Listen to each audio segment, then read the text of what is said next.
Hi, everybody. Good evening. Welcome to the Finding You podcast. Today is Tuesday, November 26, 2024. My name is Dr. Brad Reedy. Tonight, I'm going to be talking about amends, apologies, and forgiveness. And I think we decided to do this one because we're going to do a lot of these kind of holiday gathering, family kind of themes throughout the rest of the year, because I think there's a lot of times when there still are splits, there's still resentments, there's a need or a want for an apology or an amends. As we gather together, we kind of become aware of those things that are going on in our lives and our extended relationships that aren't necessarily present every day. Before I get into it, the one thing that I want to tell you about tonight is our programming. Specifically, I want to mention the Conscious Parenting Workshop. The Conscious Parenting Workshop that I'll be running all day from 9 a.m. to 4 p.m. Mountain Time on January 10th is an all-day, relatively small group activity where I'll be teaching, lecturing. There'll be some role play, some small breakouts. It's an opportunity to not just listen to me teach and lecture like I do on these broadcasts, but to engage me in real time with whatever questions you have in your process. So, Conscious Parenting Workshop, January 10th, 9 a.m. to 4 p.m. Mountain Time, as is true of all of your requests, all of your feedback, all of your asks. You can email us at info@findingyouprograms.com. That is info@findingyouprograms.com. And of course, we have the January 15th Finding You with a spot left. So the January 15th through 19th Finding You, there's still a spot available. And the January 24th through 26th online Finding You is a wonderful option and still has an opening. So with that, let's get into tonight's topic. A lot of what I'm going to be talking about tonight is borrowed from Harriet Lerner's book, Why Won't You Apologize? And so I'm going to be making a reference to that, but I'm going to be sharing several of the ideas from her, from some others in psychology, from J.D. Gill, and from others. Harriet Lerner writes in her book, sometimes the failure of the other person to apologize when they should hits harder than the deed they should apologize for. I talk about this in a different way, the same idea. I share often in parenting or in marriage. It's not the mistake that does the real damage. It's not the mistake that causes, in most cases, the real fundamental trauma or the lasting trauma. What causes the lasting trauma in our relationships, and especially in our parenting of our children, is when we double down on it, when we are unable to apologize, when the defense comes up, because we're in such a need because of our own childhood and our own lack of healing, our own emptiness. We are in such a need to be good. And so anything that we do to those that we love that might imply otherwise is an absolute threat to us at a really fundamental level. And so we defend it. We don't apologize. We make excuses. We justify. It's important, as I talk about, to remember that the defense doesn't feel like the defense from the inside out. From the inside, from the outside, it's very obvious when a defense is present for most people. You can see somebody being defensive. Sometimes even for that, it can be challenging because you can be so drawn into how they're defending themselves and what they're saying. And really, we can really boil it down in many cases to if they're trying to tell their side of the story in a moment when it was yours to share a feeling, then you're up against the defense.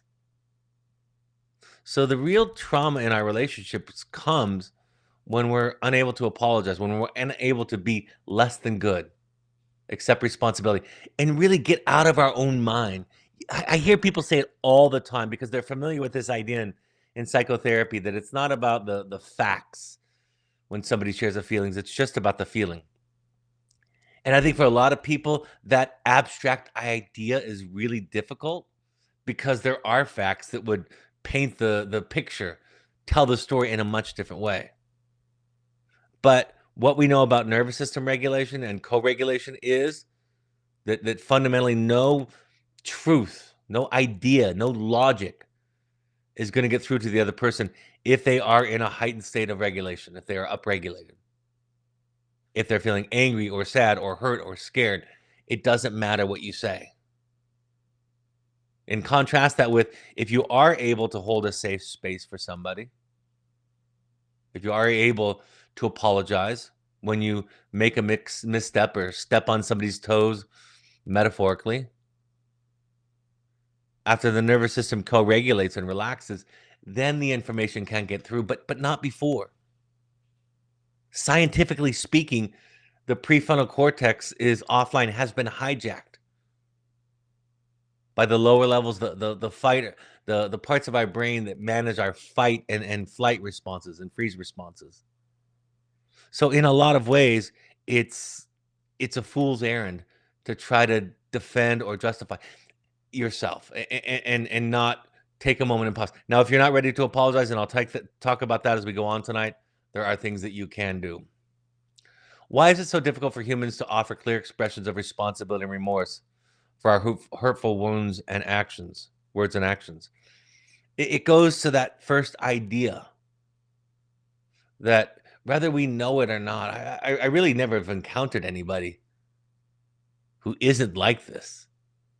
And I've had a lot of encounters with a lot of people in very clinically intimate ways.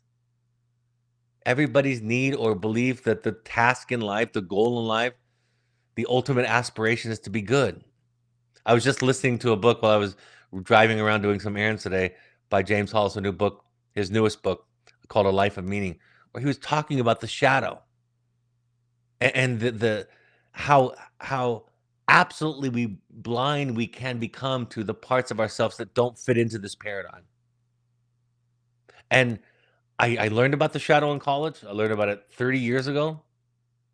I think I understood it clinically then. I don't have a lot of new information about it clinically. But what I know today, 30 years later, is how absolutely powerful that urge is to take the parts of us that are less than perfect, less than good, and in other words, that are going to cause others to reject us or judge us or go away from us and leave us alone. Take those parts of us and shove them into the unconscious. Imagine to ourselves that we don't have them. So again, like so much of what I teach, the primary obstacle is this want to be good. James Hollis says, and I like to quote him when he says, the primary obstacle in our work today is who we have become up to this point. And that means the defenses. That means have we integrated? That means have we shifted the idea from being good to what Carl Jung talked about when he said, I would rather be whole than good. I would rather be real than perfect. Like I share a lot, that's what a lot of our myths and our stories are trying to teach us. What drives the non-apologizer? Again, is that defense. And Harry Lerner specifically talks about the female over-apologizer. This idea of taking too much responsibility, of always being in a family where you're the scapegoat, where to navigate parents' egos, sensitivities, personalities, you learn to walk on eggshells. You learn to manage everybody else's behavior. And you learned it was your responsibility to do that. And while that's not completely unique to females, it is in our culture something that tends to line up more with females than males in many ways. But I have that same kind of.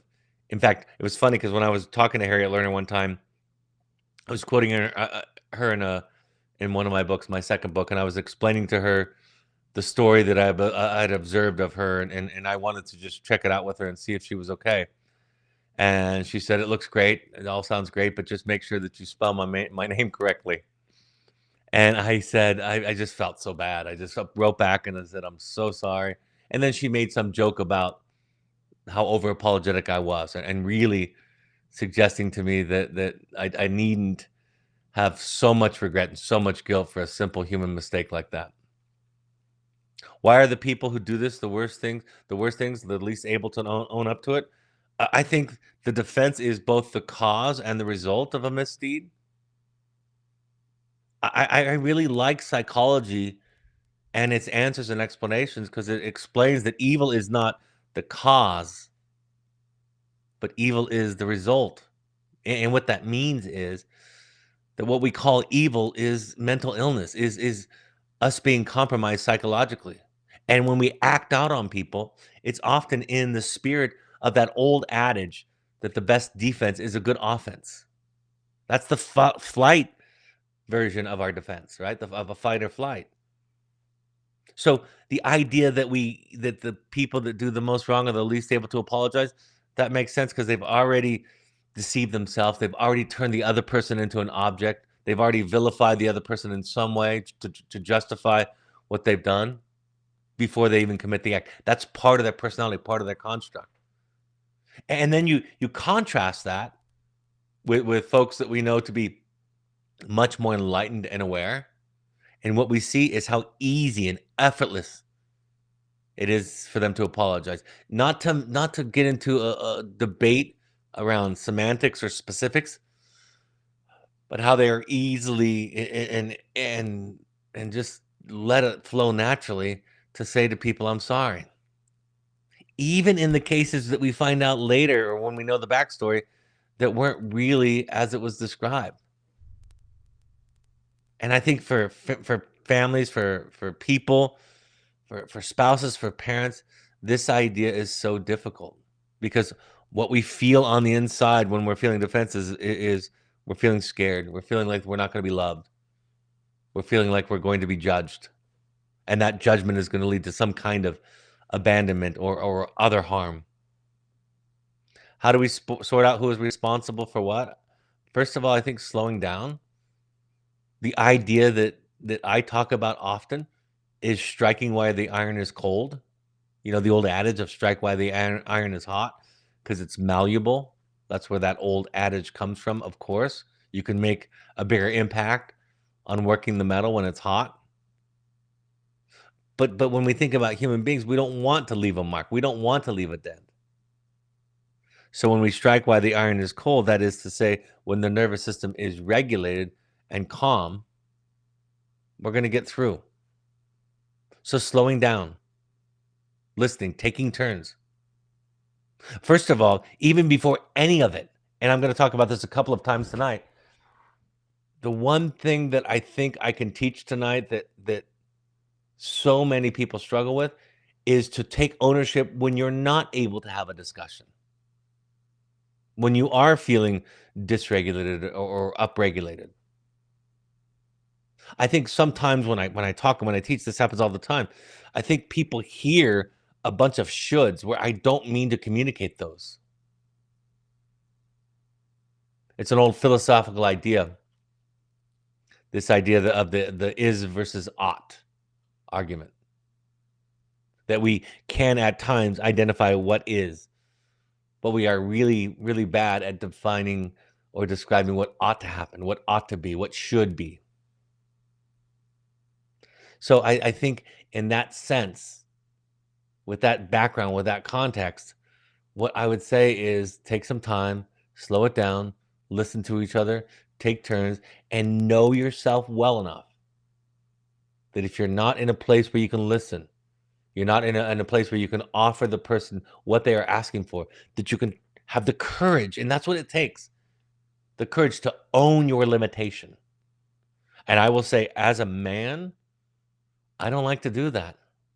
I don't like to take a time out when I'm escalating because that communicates vulnerability that I need some space.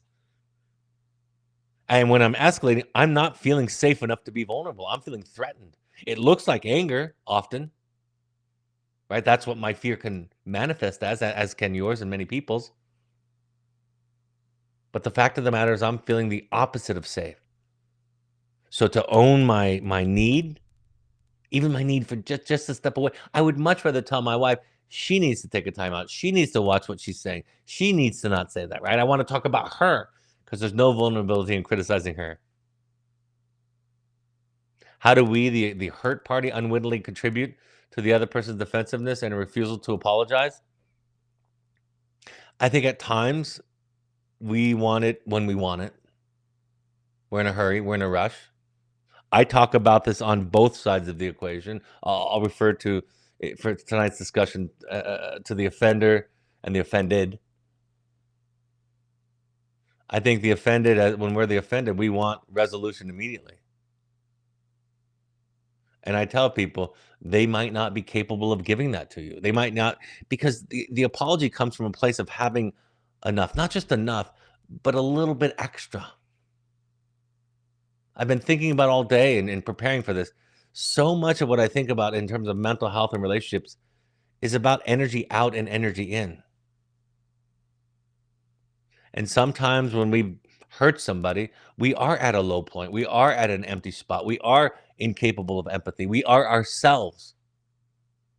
As I suggested earlier, because of the very act of acting out on somebody, we are ourselves compromised in that moment. So I think we rush. I think we rush to want forgiveness, to want an apology immediately. I think because if we're in a hurt place and that shows up like anger or intense emotions, that can be threatening.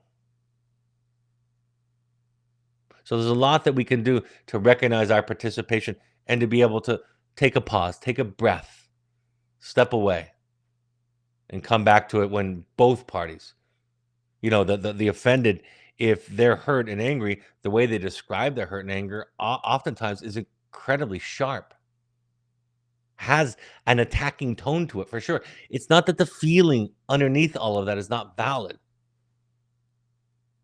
but when you're wanting somebody to apologize, again, going on the offensive is not going to create a context, not going to contribute to a context, to a situation where they feel safe. How can we get past life draining anger and bitterness when the wrongdoer distorts reality or reverses blame? Often, boundaries are the key. I think one of the biggest lessons I've learned about forgiveness, if you're the offended, if you're the one that's hurt, and you want to forgive because somewhere you learned that forgiveness is an ethic that you should do and that good people do it. I don't believe in any of that, by the way. I think forgiveness is just something you do when you can do it. It's more about psychological, emotional capacity than it is about good or bad or ethical or not. So when we are in a situation where the behavior is still happening to us, let's say you're visiting your family or you're having some family visit you over this holiday season, and there's some history of some kind of hurt. And so you have this idea in your head, I want to forgive them. Just be curious about the fact that are they still doing it? And is their very presence and their lack of I was working with somebody once who had been abused by somebody in their extended family. And they came to me with the express, specific number one goal in therapy to forgive that person. But as I started to ask questions, I began to hear that this person was still involved in the family. I'm talking about sexual abuse. This person was still involved in the family.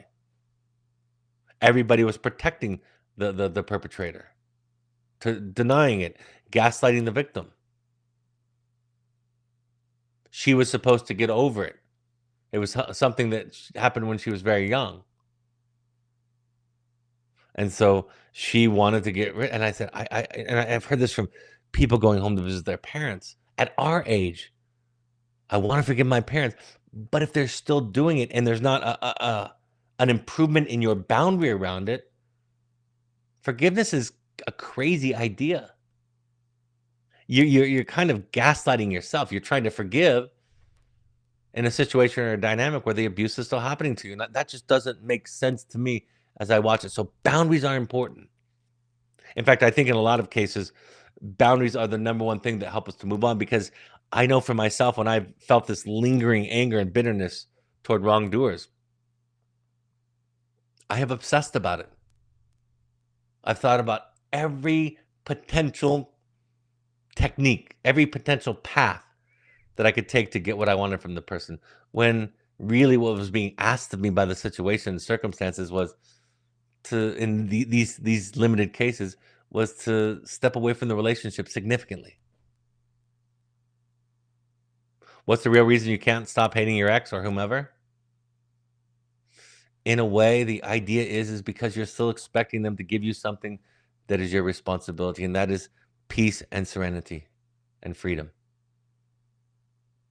It's obvious to everybody, I believe, that forgiveness, if it is something, if the peace that comes with forgiveness is something that we seek,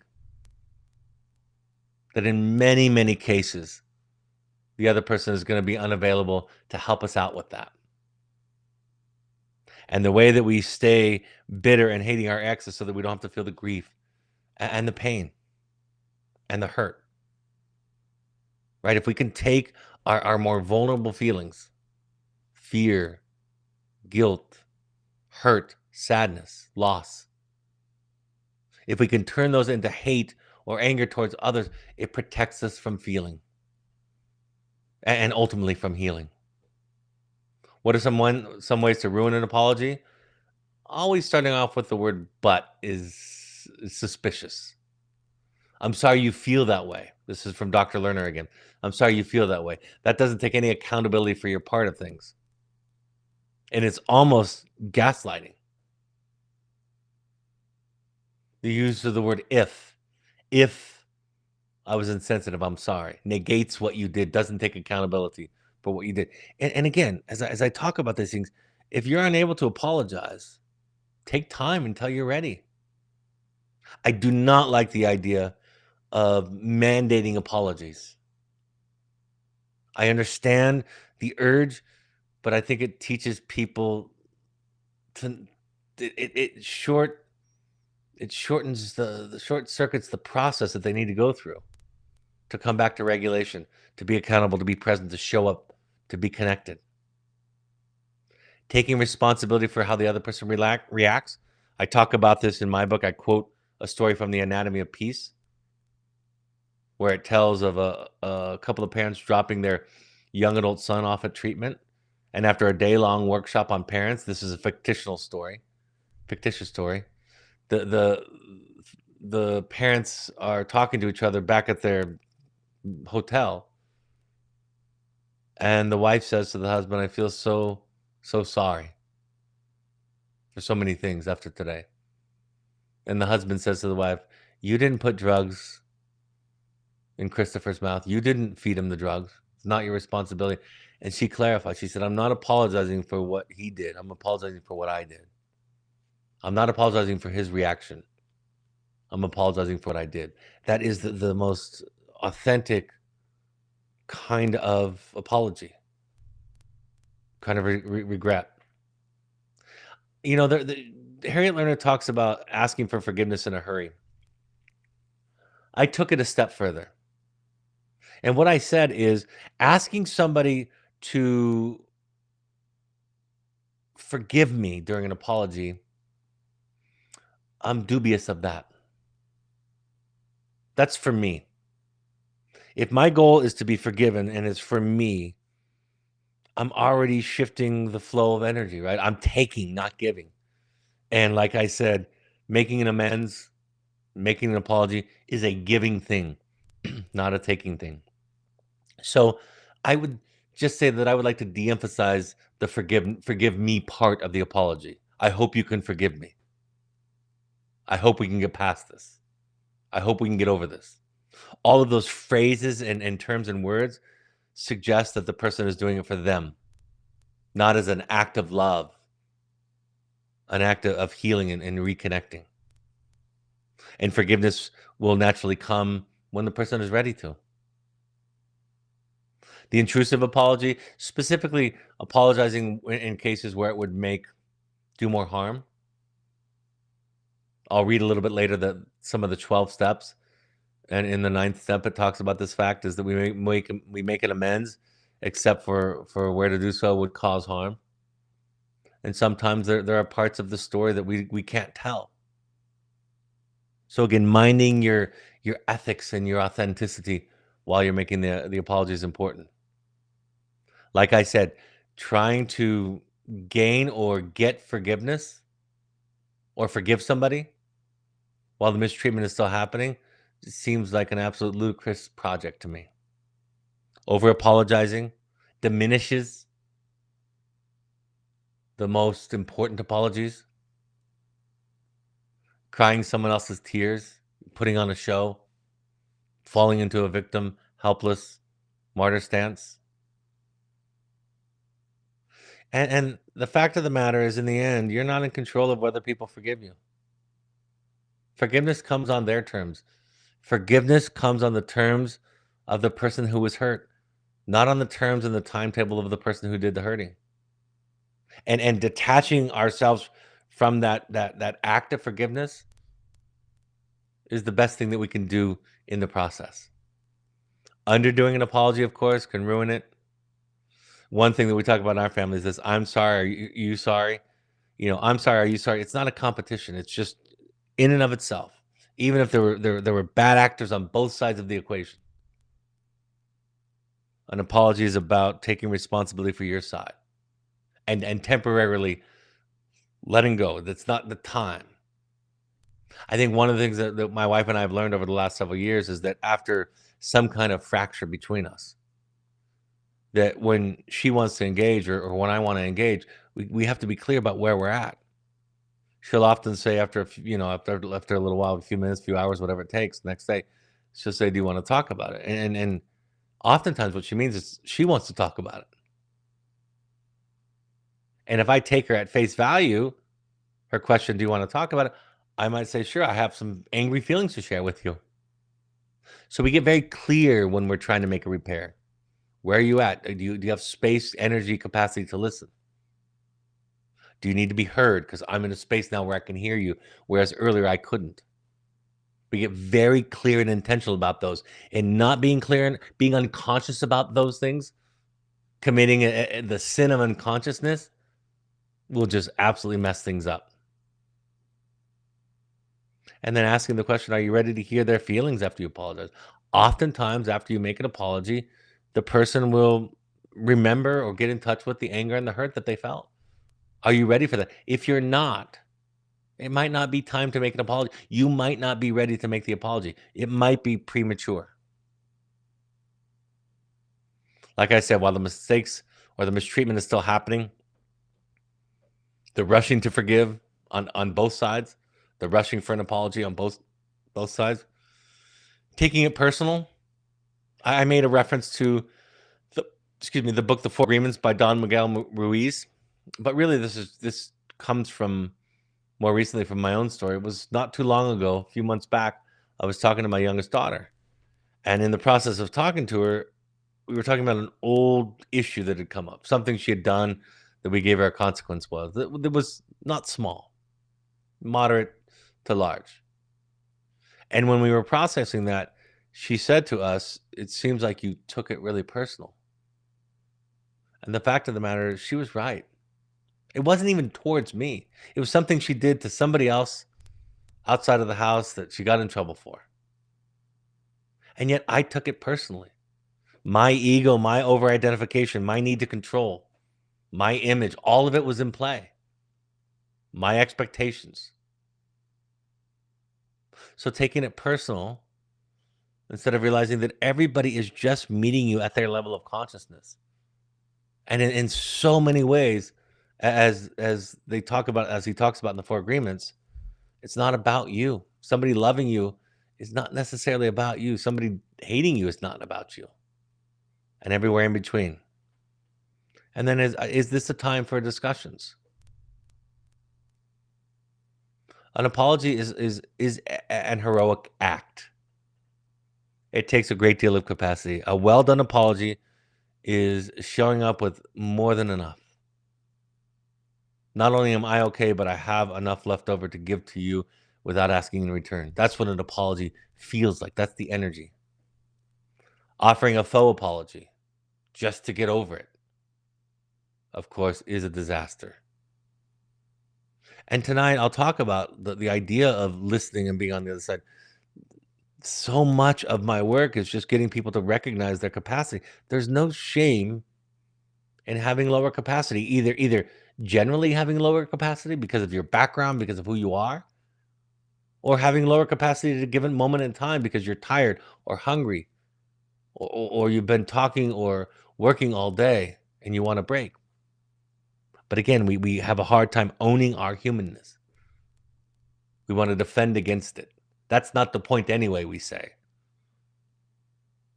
So owning the capacity is a big thing. It's okay to ask for and to need space and time on either side of the equation. Are you willing to sit on the hot seat? Often my wife will apologize and then I will say the things that I was feeling with regard to this specific incident. And she'll say, "Wait a sec, I already apologized." I said, "Yeah, you did, and I appreciate that, but at some point I need to be heard." And I assume the apology was an open door. The apology was a welcome. to what I felt and needed to say.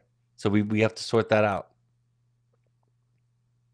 Listening and understanding and empathizing is not agreeing. You're not agreeing with the description of facts. You're agreeing with the energy, with the theme, with the idea. You're understanding how you came off was hurtful and hurt them.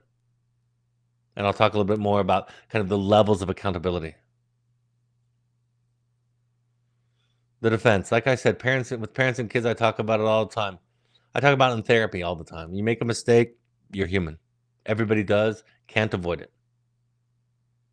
But the defense will be dismissive. The defense will be justifying. The defense will be gaslighting. If you could just see it from my side, you wouldn't be hurt. If you could just see it from my perspective, you wouldn't be angry, is what we are saying. Learn to breathe and take a moment. Take a time out. Walk away. That's what enlightened people do. They take responsibility and they go feed themselves spiritually, emotionally until they're able to come back and give the relationship and the repair what it requires. Learning to listen just to understand. I wrote in The Audacity to Be You that to understand somebody, you have to lose your mind. It's a playful way of talking about how foreign and strange it feels to deeply listen to somebody. To remain curious, to ask questions. To find aspects in the story that are true for both of you. To apologize for your part. Sometimes I have a moment, especially with my children, where they do something disrespectful or unkind or cruel, and I react with too much. I react shaming and intimidating and threatening just by my size and my voice. And when I'm regulated, I'll come back and say, I'm sorry. I'm not saying that what they did is okay. I'm not giving it a pass, but I'm modeling for them what it would look like to have the courage, the wherewithal to come back and make a repair. Thank the other person for sharing their hurt. Do you have that capacity? Bringing it up more than once. Hey, we talked about this yesterday or last week. Are you sure you're okay? I just want to check in with you again. Did you get what you needed? And it's always okay to walk away. It's like consent. We talk about consent really, really well these days when we talk about consent sexually. And consent in any kind of exchange, any kind of intimate exchange is the same rule. You can pause at any moment. I know when you're on the other end, you don't want the person to pause. You want them to stay with you. But they are allowed to leave. The difference between our needs and relationships, the difference between a personality disorder or just or not, is that personality disorders demand that their needs get met, whereas the non-personality disordered person asks for their needs to get met. You can set limits.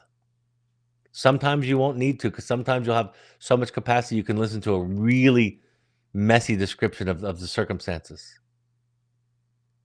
But it's also okay to say, I can't do this. Don't listen when you can't do it well. Don't listen because it's the right thing. If you show up to relationships, conversations, situations, circumstances because you should and not because you can, you will most likely end up abusing the other person or yourself. And in the end, if you can do nothing else but just listen. I've shared this before, but I love this chart. It came out of some work that I was doing with my intensive folks. I call it listening by capacity. And in our family, this is one of the tools that we use all the time, whenever it's needed, several times a week. We ask the other person, what number are you at? And I've listed them 0 to 5. 0 is, I don't have any capacity. I can't hear it right now. I need time. Like I said, that's really harder to do than it looks. Because when we need time, we are upregulated. And when we're upregulated, we're not feeling safe. And it takes a sense of safety to ask for your needs to get met, to assertively take care of yourself. When I first created this chart, I talk about this all the time. I didn't have the 0 on there. And somebody simply asked me when I was describing the rest of them, which I will in just a moment, what if you have no capacity? I'm like, oh, of course. I always forget that's just assumed, but yeah, if you don't have capacity, you don't. One of the mistakes I have made thousands of times in my life, tens of thousands of times in my life, maybe hundreds, is I show up trying to be a good guy because I'm supposed to be a good guy. And I say I can listen, I say I can talk, I say I can hold space when I can't. And so I start off with the intention of being a good guy and being a good husband or a good father or a good friend or a good therapist. I start off with that intention, and not too long into it, I'm overwhelmed because of my stuff, because of everything I got going on. I'm getting triggered. And then I respond and I interrupt and we end up in a fight. And that's in part because I couldn't recognize, be honest with myself, own my lack of capacity. So having 0 capacity is okay, and it happens more than we would like to admit. Level 1 is silence. If you're on the receiving end of somebody sharing a grievance, can you just listen? Say nothing. Just keep your mouth shut. Keep your face as plain, as clear, as neutral as you can. I can often do that, even with very little capacity. Number 2, minimal encouragers. That's where you're a little bit more engaged, right? You're looking at them. You've got eye contact. You know, you're giving them what we call in communication skills training, minimal encouragers like, got it, nodding your head. That takes a little bit more, right? Level 3 is reflective listening. Now you're really trying to understand and you're using rephrasing and reflective listening skills. So here's what I hear you saying. This is what you're feeling. This happened then. You're asking clarifying questions. That takes more capacity to do it genuinely. Level 4 is having empathy. I understand. Makes sense. I can relate. I would have felt the same way. Right? That takes a lot of capacity. And then ultimately, it doesn't always apply, but accountability. Sometimes there is an invitation, an ask, either spoken or not, for accountability. And accountability is, I'm sorry, you're right, I did do that. And I've learned from my therapist how to do that. And not just learn from her how to do it like it's a template that she gave me. I've learned how to do that because my healing. I'm not saying I'm perfect at it. It's a lifelong journey, but because of my healing with her, I can listen to people describe things about me that I don't see, don't necessarily agree with the facts, and I can take it in and not have it cost me so much. And say, yeah, I didn't show up. Yeah, I left. Yes, I abandoned you. I was thinking about this as I was writing. What's the difference between an apology and an amends? What's the distinguishing feature? I actually used AI to come up with this answer, and it resonated. An apology is an admission of fault and regret for one's actions, while making amends is a way to take action to right a wrong, right? How can I make this right? How can I pay you back, if you will? I went to the 12 steps today, and I noticed that 7 out of the 12 steps have something to do with apologies and amends and forgiveness. I'll read them quickly, but I want you to hear how that 7 of them. And like think about that. Why is that? Why is the recipe, according to an enormously large group of people, why is the recipe for sobriety so strongly rooted in these principles of amends? I have an idea, but I want you to think about it. Step number 4 in the 12 steps: made a searching and fearless moral inventory of ourselves. Step 5, admitted to God, to ourselves, and to another human being the exact nature of our wrongs, the idea of confession, giving it to a witness. We're entirely ready to have God remove all of these defects of character. Humbly ask our higher power, God, to remove our shortcomings. Kind of a humility, a surrender. A surrender. A contact with our own soul, our own humanity. Number 8, made a list of all the persons we had harmed and became willing to make amends to them all. Number 9, made direct amends to such people wherever possible, except when to do so would injure them or others. And number 10, continue to take a personal inventory, and when we were wrong, promptly admitted it. So why is all of this stuff around amends and apologies so central to sobriety? And my thought on that question is because it's about forgiving yourself. I don't know if you ever watched the movie called The Mission with Robert De Niro. I think it came out in 1986. I know it won some Academy Awards. It's a beautiful, beautiful piece about forgiveness. If you want to watch I think it holds up well. There's not a lot of dialogue, actually. Really low dialogue. It's just the music, the story is sublime. It's absolutely one of my favorites. But it talks about this idea of this unwillingness to forgive ourselves.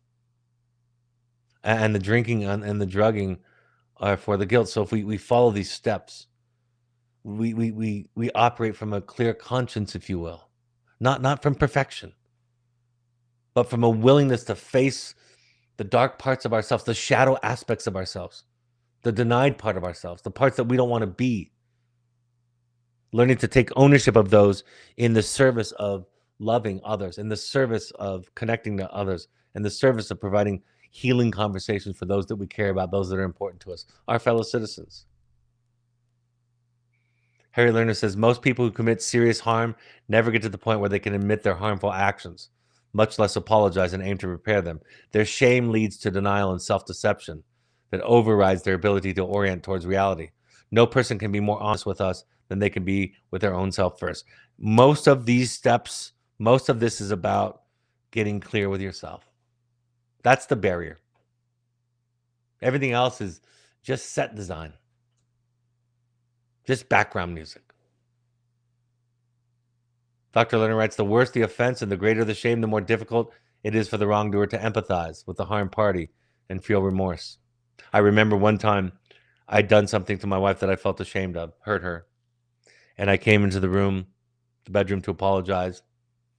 And I did it in a very low voice, looking down, just full of shame. And she literally, gently took her hand, put it under my chin, and lifted it up. And she said, if you're ready for apologize, stay connected to me. I don't want to have to start to take care of you and your shame. And that changed my idea of apologies. If we come still drenched and oozing in our shame and our guilt when we make an apology, we will, in essence, be asking unconsciously the other person to take care of us. So now I try to look her in the eyes when I apologize, and we ask the same thing of each other. Harry Lerner writes, when our identity and sense of worth are at risk of being diminished or annihilated, we will not be able to offer a true apology and face all of the challenge of earning back trust that earning back trust entails. We are more likely to wrap ourselves in a blanket of rationalizations, minimization, and denial in order to survive. Defensiveness is no longer merely a roadblock that we can observe and get past after we calm down and limber up thinking, the thinking part of our brain. We have lost sight of our value and worth, and defensiveness then becomes where we live. On the other side of accepting apologies, I love this idea of learning to say thank you when somebody apologizes, even for small things. I'm sorry for being late. Sorry I didn't call back. Sorry I didn't text. Just simply saying thank you honors every part of that. Thank you. Period. Full stop. And it helps the other person realize that you're taking the original offense seriously and that it mattered. When the most common social response to an apology is it's okay, which actually diminishes both partners, both people, both in the exchange. Forgiving comes on your terms, forgiving when you can. I love one of the teachers that I follow on Instagram, gentleman from, I think it's Sadhguru from India, and he talks about this idea, might not have been him, and he talks about this idea. Somebody said, when should we forgive our abuser? And he said, don't forgive. Don't forgive. Go to bed at night resentful, wake up resentful. Set certain times of the day to think about your anger and your hatred and your hurt. And of course, he's being paradoxical. He says, do whatever's easiest. I'm learning in my life. I'm learning in my life to do things because they feel good to me instead of because I should. And when I look back on my life and I've thought about living by shoulds, I have hurt everybody. The first and the most important of which is myself. So we forgive because it feels better. We forgive because we can. We learn to let go because we've set boundaries. And there's no rules about letting the person back in your life in any kind of proximity. I love the quote, a healthy boundary is the distance between me and you at which I can love me and you simultaneously. And ultimately, holding on to the resentments is like a poison.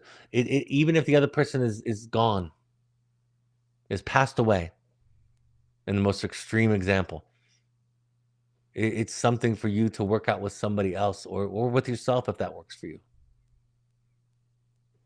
And again, my key to me is when I become obsessed.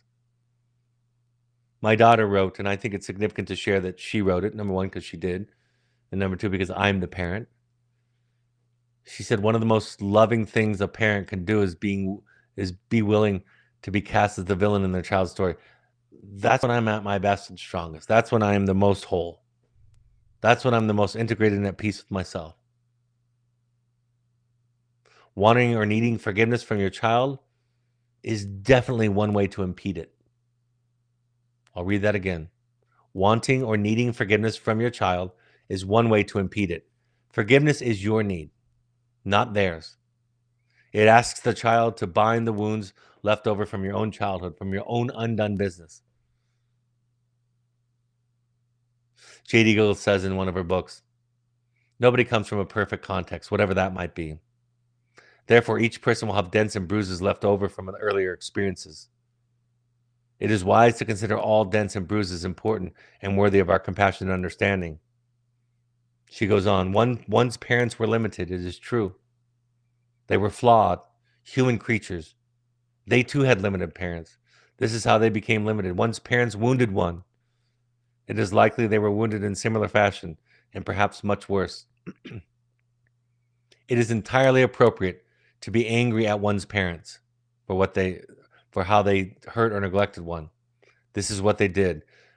This is the key. The wound, however, is mine. I am the one they wounded.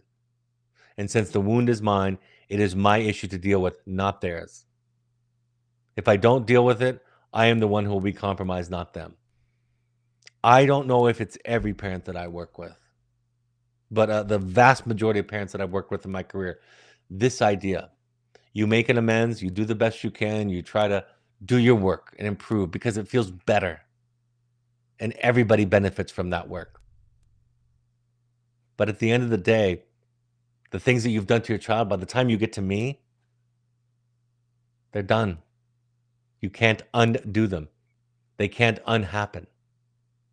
And whatever the remaining scar tissue is, especially as that child grows up into adulthood, they are their responsibility. Just like your wounds are your responsibility, and you would not sit here waiting for your parents to come back and rescue and undo your wounds. Alice Miller explained, a parent can react empathically only to the extent that he has become free of his own childhood. She denies the vicissitudes of her early life. She wears invisible chains. What the mother had once failed to find in her own mother, she was able to find in her child.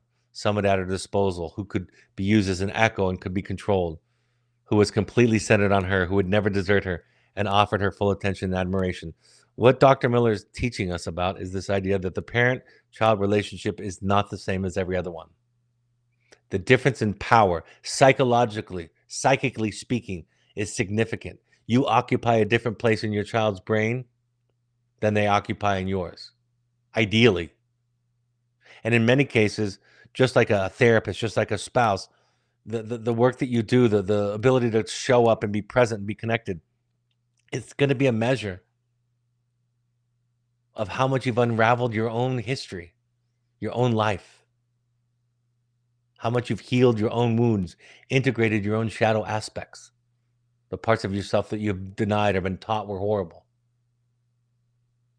So there's no faking it. There's no simple skill set, no hack around this. A long time ago, when we were younger, our therapist used to use the analogy when we were defensive with each other. We did couples therapy, and it was a nightmare for all of us, right? We were two therapists. We were passionate.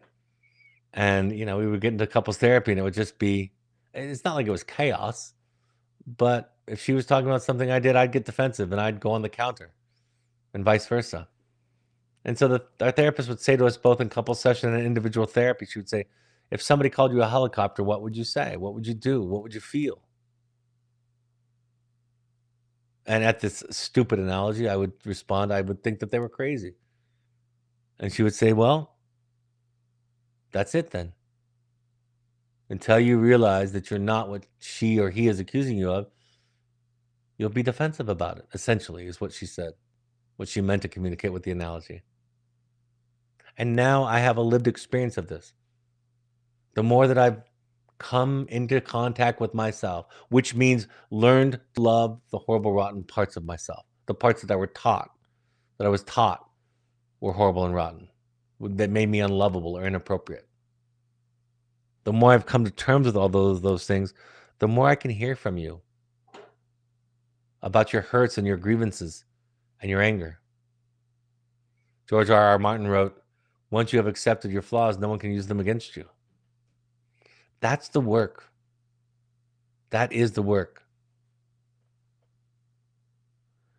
And in leading up to the conclusion, I want to read these two quotes that I wrote.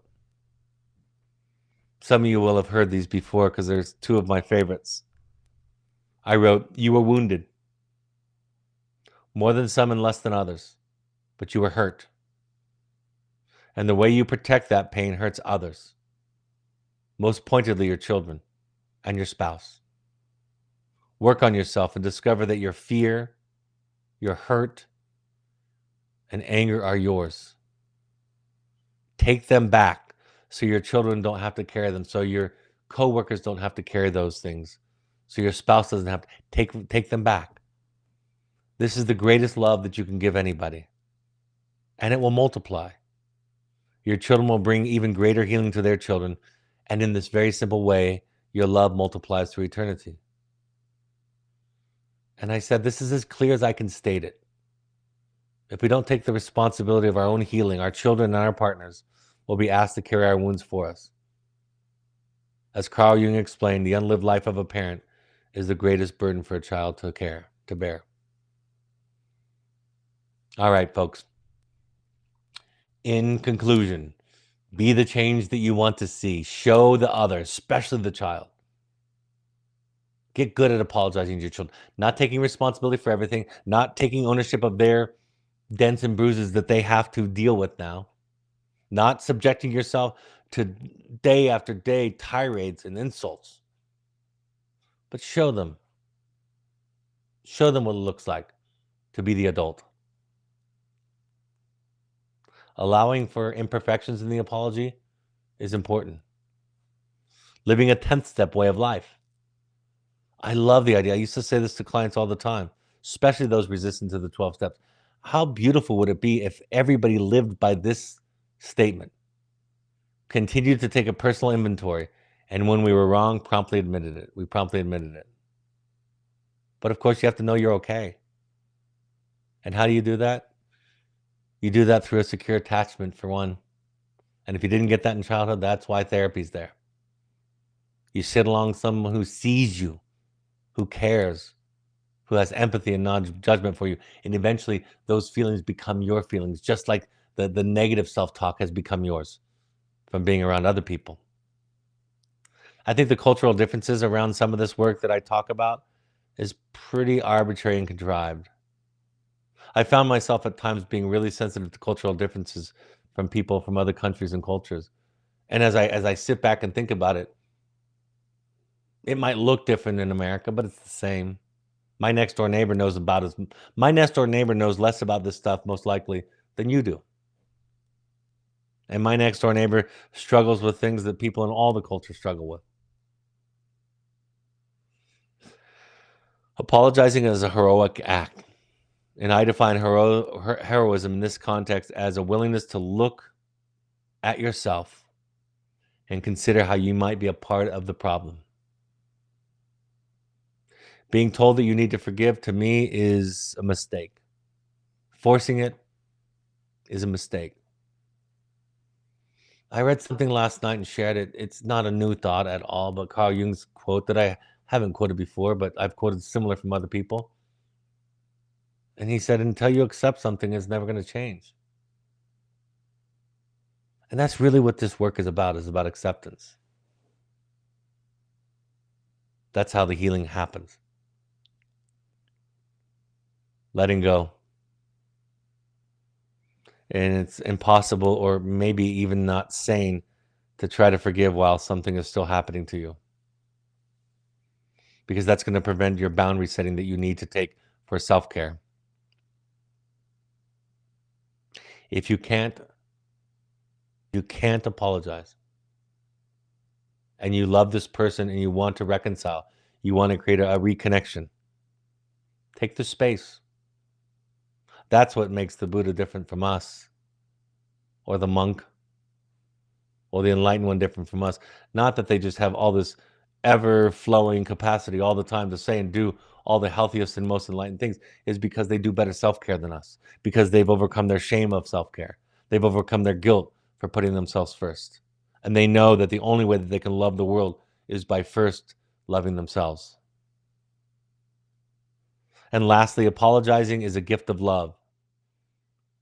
And it cannot be used against you if you do it for this reason. It can be used against you if you're looking for forgiveness. It can be used against you if you're trying to keep score about who's the poopy pants in the relationship. But if you give it in the most sincere way, it is a gift that you give. And even if they throw it in the garbage, it doesn't matter to you, because you gave it as an act of love, not as an ask for forgiveness or something back. All right, folks, The Journey of the Heroic Parent, my first book, and The Audacity to Be You, my second, are available on Amazon and Audible.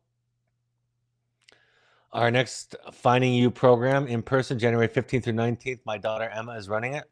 If you have the chance to work with Emma, you might even wonder why she's not the head of this company instead of me. She's fantastic and gifted. January 24th through 26th is an online version. In February, we're doing the 19th through the 23rd for Finding You.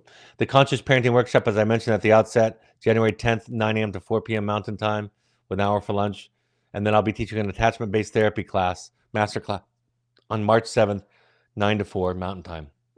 Look forward to that. My next broadcast, I thought this would be appropriate. We talked about it as a team. We thought regression is probably a really good topic to talk about the week after Thanksgiving. So my gift to you, after you've visited with your family, is to talk about regression. Talk about how contexts pull from us earlier responses, earlier dynamics, earlier impulses. That'll be a week from today, Tuesday, December 3rd at 6 p.m. Mountain Time. Any questions, copies of the slides, suggestions, anything like that that you want, any programming you want to sign up for, contact us by emailing us at info@findingyouprograms.com. All right, folks, I hope this is a helpful point of contact during your week. And in response, I see the questions that are here. I'll save those for next week. Just make that note. But in response to the week that you have, I hope this is a nice point of contact. And for on behalf of the people that you love and the people that love you, thanks for showing up and being willing to do your work. I'll collect your questions and answer them in the next Q&A. Have a great evening, folks. I'll talk to you next time. Bye-bye.